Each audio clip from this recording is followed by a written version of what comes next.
বাবা খামেনির চেয়েও 10 গুণ বেশি কঠোর ছেলে মোস্তফা, যেন সত্যিকারের বীরপুরুষ। খামেনির মৃত্যুর পর ইরান এখন এমন জায়গায় দাঁড়িয়ে গেছে যেখানে রাগ আর প্রতিশোধী সিদ্ধান্ত চালাচ্ছে। যুক্তরাষ্ট্র ইসরায়েলের যৌথ হামলায় সর্বোচ্চ নেতা মারা যাওয়ার পর তেহরানের ভেতরে আর ধৈর্য ধরে কথা বলার জায়গা নেই। এখন সবাই চাচ্ছে বড় জবাব, দ্রুত জবাব, ভয় ধরিয়ে দেওয়া জবাব। এই পরিস্থিতিতে যদি খামেনির ছেলে মোস্তফা ক্ষমতার সামনে চলে আসে, তাহলে কূটনীতি আরো পিছিয়ে যাবে, সামরিক সিদ্ধান্ত আরো সামনে আসবে, আর পুরো মধ্যপ্রাচ্য নতুন করে আগুন জ্বলবে। কারণ মোস্তফা নাম উঠলেই একটা ধারণা ঘোরে, সে বাবার মতো হিসাবি ধৈর্যের মানুষ নয়, সে বেশি কড়া, বেশি কঠোর, আর ক্ষমতা ধরে রাখতে গেলে আরো ভয়ঙ্করভাবে নামবে।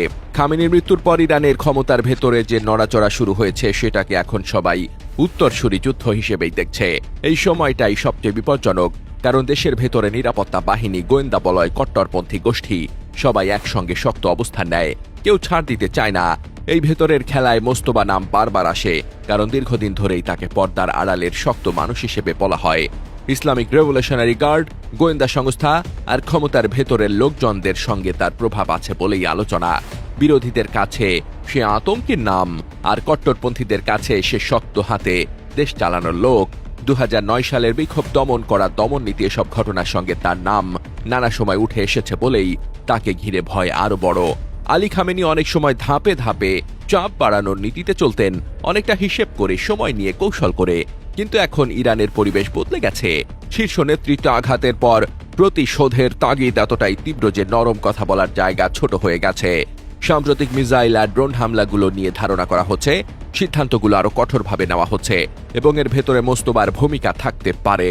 যদি সে সামনে আসে, তাহলে ইরান আরো আক্রমণাত্মক হবে, প্রক্সি নেটওয়ার্ককে আরো জোরে চালাবে, আর যুক্তরাষ্ট্র ইসরায়েলের সঙ্গে সংঘাত আরো বড় হবে।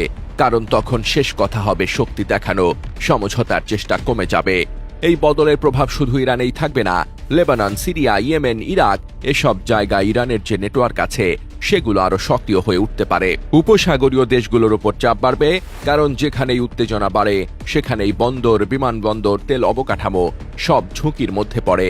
একই সঙ্গে পারমাণবিক কর্মসূচি আর বিশাল মিসাইল ভান্ডার নিয়ে পশ্চিমা উদ্বেগ আরো বেড়ে যাবে।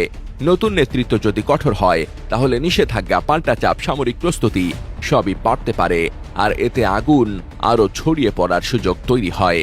ডেস্ক রিপোর্ট, বার্তা বাজার।